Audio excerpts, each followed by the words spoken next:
புறா வளர்க்கும் நண்பர்கள் அனைவருக்கும் வணக்கம். Welcome back to Pigeon channel. இன்றைக்கான வீடியோவில் நம்ம என்ன பார்க்க போகிறோம் பார்த்தீங்கன்னா, புறாக்களை பிடிக்கிற கண்ணி எப்படி ஈஸியாக செய்கிறதுங்கிறத பற்றி நான் இந்த வீடியோவில் முழுசாக சொல்லியிருக்கேன்.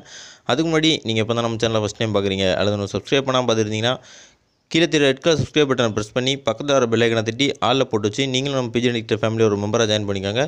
இந்த வீடியோ பிடிச்சிருந்துச்சுன்னா மறக்காமல் ஒரு லைக் பண்ணிடுங்க. இந்த வீடியோவை உங்கள் புறா வளர்க்குற ஃப்ரெண்ட்ஸ்லாம் ஷேர் பண்ணுங்கள். வாங்க இப்போது வீடியோக்குள்ளே போகலாம்.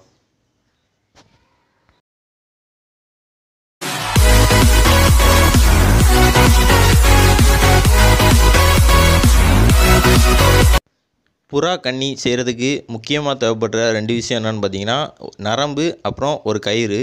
இந்த நரம்பு என்ன நரம்புன்னு பார்த்தீங்கன்னா, சாதாரணமாக மீன் தூண்டிலுக்கு பிடிக்கிற அந்த மீன் நரம்பு தான். அது வந்து பார்த்திங்கன்னா ரொம்ப கண்ணுக்கு தெரிகிற மாதிரி இருக்கக்கூடாது. இந்த மாதிரி ஷைனிங்காக மினுங்கிற மாதிரி இருக்க நரம்பாக பார்த்து வாங்கிக்கோங்க. அந்த நரம்பை கரெக்டாக ஒரு முழத்துக்கு கொஞ்சம் முன்னாடி வரைக்கும் அளந்து கட் பண்ணிக்கோங்க.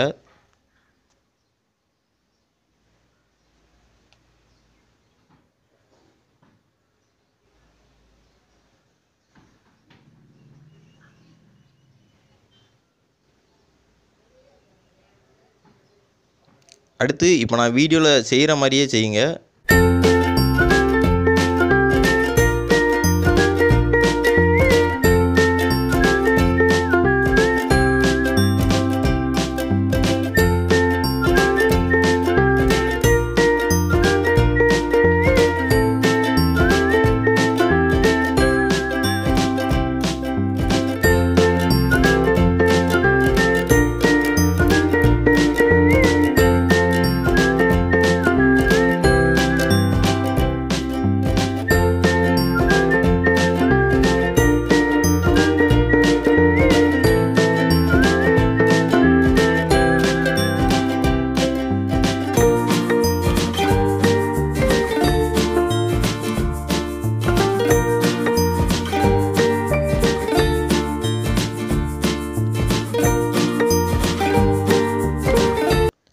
இந்த மாதிரி நீங்கள் செஞ்சதுக்கப்புறம் பின்பக்க அந்த முனையை எடுத்து இப்போ நீங்கள் செஞ்சுருக்க அந்த சின்ன ஓட்டைக்குள்ளே விட்டுருங்க. இவ்வளோ தான் அந்த கண்ணி. இப்போ நான் உங்களுக்கு சொன்னது உங்களுக்கு புரியலைன்னா அடுத்து இன்னொரு மெத்தடில் செஞ்சு காமிக்கிறேன். அதை பாருங்கள், அது ரொம்ப ஈஸியாக இருக்கும்.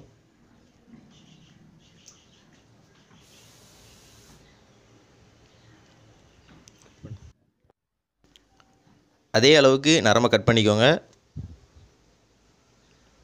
இந்த மெத்தடில் என்ன விஷயம்னு பார்த்தீங்கன்னா, சாதாரணமாக நீங்கள் ஒரு சின்ன முடிச்சு போட்டு பின்பக்கம் முனை எடுத்து அந்த முடிச்சோட ஓட்டைக்குள்ளே விட்டிங்கன்னா போதும். இதில் என்ன பண்ணணும்னு பார்த்தீங்கன்னா, நீங்கள் அந்த முடிச்சு போடுறத வந்து 2 முடிச்சா போடணும். அப்படின்னா தான் அந்த கண்ணி வந்து அவராது.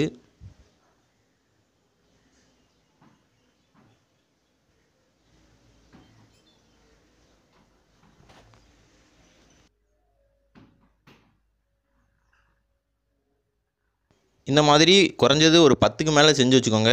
நீங்கள் எவ்வளோ பெரிய கண்ணி போட்டிங்களோ அந்த அளவுக்கு அது நிறைய தேவைப்படும்.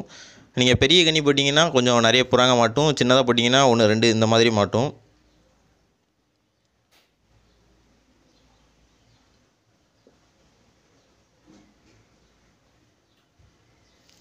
இப்போ நான் இதுக்கு முன்னாடி செஞ்சு வச்சுருந்த ஒரு கண்ணியை உங்களுக்கு நான் காட்டுறேன். இதில் பார்த்தீங்கன்னா நான் நிறையவே புறா பிடிச்சிருக்கேன்.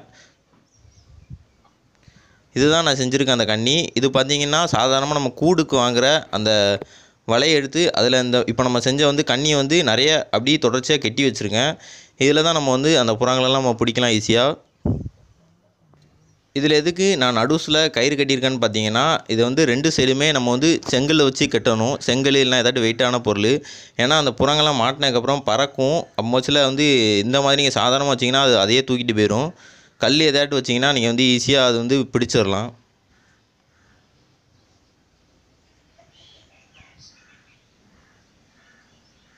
இதில் பார்த்தீங்கன்னா எந்த கண்ணியுமே ஒன்றோட ஒன்று சிக்காத மாதிரி நீங்கள் வந்து கட்டணும். ரொம்ப பக்கத்தில் கட்டினீங்கன்னா எல்லாம் ரொம்ப சிக்கி ஒரு மாதிரி ஆயிரும்.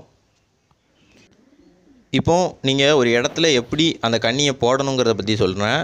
இதில் எதுக்கு கீழே வெள்ளை கலர் சாக்கு விரிச்சிருக்குன்னு பார்த்தீங்கன்னா, மேலேருந்து பறந்து போகிற புறாக்கு வந்து இதுக்கு மேலே கிடக்கிற இறை வந்து தெரியணும். அப்புறம் நீங்கள் 2 சைடுமே 2 செங்கல் வச்சுருங்க. அப்படின்னா தான் நம்ம முன்னாடி சொன்ன மாதிரியே அந்த புறா வந்து பறக்காமல் இருக்கும். இதில் வந்து பார்த்திங்கன்னா நீங்கள் ஃபஸ்ட்டு வந்து இறைய மேலே போட்டுருங்க. இப்போ நீங்கள் இந்த இதில் பார்த்தீங்கன்னா அந்த பச்சை கலரில் கம்பி இருக்கா, இதில் நீங்கள் மஞ்சள் கலர் இறை போடுறீங்கன்னா அந்த கம்பியில் கூட மஞ்சள் கலரில் பெயிண்ட் அடிச்சிட்டிங்கன்னா அந்த புறாங்களுக்கு வந்து அவ்வளோவா தெரியாது டிஃப்ரெண்ட்டாக.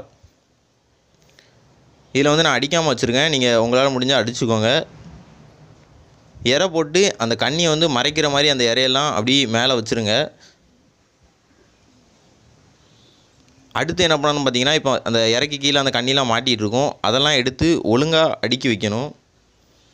லைட்டாக அந்த கண்ணி வந்து தூக்குன மாதிரி இருக்கணும், ரொம்ப தரையாகவும் இருக்கக்கூடாது, ரொம்ப நேராகவும் நிற்கக்கூடாது, லைட்டாக தூக்குன மாதிரி இருக்கணும். ஏன்னா அந்த புறா வந்து கால் வச்சா அதுக்குள்ளே போகணும், அந்த கால்லேருந்து அது பறக்கும் பட்சத்தில் வந்து அது வந்து இழுக்கணும். இப்போது நான் இந்த கண்ணியெல்லாம் கட்டியிருக்க பச்சை கலர் வலை மாதிரி உங்கள்கிட்ட எதுவும் கிடைக்கலனா, நீங்கள் வந்து சாதாரணமான கெட்டு கம்பியை கூட வட்டமாக கட்டி அதுக்கு நடுவில் ப்ளஸ் மாதிரி அந்த கம்பியை கட்டி அதில் கூட நீங்கள் செஞ்சுருக்க கண்ணியை கட்டி புறாக்களை பிடிக்கலாம். இப்போ உங்களுக்கு தெளிவாக தெரியும்னு நினைக்கிறேன். இதில் பார்த்தீங்கன்னா அந்த கண்ணிலாம் பார்த்தீங்கன்னா லைட்டாக மேலே தூக்குன மாதிரி இருக்கும். இந்த மாதிரி நீங்கள் வச்சா தான் உங்கள்கிட்ட வந்து அந்த புறா வந்து ஈஸியாக அதில் மாட்டும். நீங்கள் ரொம்பவும் செங்குத்தாக வச்சிங்கன்னா சில நேரம் என்ன ஆகும் பார்த்தீங்கன்னா, அந்த புறாங்களோட கழுத்து மாட்டிடும். கழுத்து மாட்டினா அது அதிலே செத்துரும். மொட்டை மாடியில் நீங்கள் கண்ணி போட்டிங்கன்னா காக்காலாம் மொத்தமாக கத்துச்சுனாலே அதில் ஒரு புறா மாட்டிருக்குன்னு அர்த்தம். இப்போ நான் உங்களுக்கு வந்து இந்த கண்ணி மூலியமாக பிடிச்ச ஒரு புறாவை இப்போ நான் காட்டுறேன். இப்போ நீங்கள் பார்த்துட்டு இருக்க புறா தான் அது. இது பார்த்தீங்கன்னா காட்டு புறா. இந்த புறா பார்த்தீங்கன்னா நான் பிடிச்ச உடனே அதை பறக்க விட்டேன்.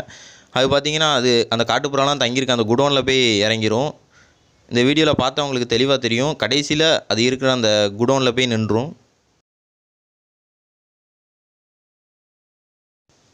இப்போது நான் சொன்ன மெத்தட்லலாம் உங்களால் கண்ணி செய்ய முடியாது அப்படின்னா, இப்போ நான் கடைசியாக காமிக்கிறேன். அந்த மாதிரி கண்ணி கூட நீங்கள் செஞ்சு புறாக்களை பிடிக்கலாம். சாதாரணமான ஒரு கயிறு எடுத்து அதுக்கு 2 சைடுமே அந்த கண்ணியை கட்டி கூட நீங்கள் வந்து புறாவை பிடிக்கலாம். இந்த வீடியோ அவ்வளோதான். இந்த வீடியோ உங்களுக்கு பிடிச்சிருந்துச்சுன்னா மறக்காமல் லைக் பண்ணிடுங்க. இந்த வீடியோ உங்கள் புறா வளர்க்குற ஃப்ரெண்ட்ஸ்லாம் ஷேர் பண்ணுங்கள். மறக்காமல் நீங்கள் இன்னும் நம்ம சேனலை சப்ஸ்கிரைப் பண்ணாமல் வச்சுருந்தீங்கன்னா சப்ஸ்கிரைப் பண்ணி வச்சுக்கோங்க. தேங்க்ஸ் ஃபார் வாட்சிங்.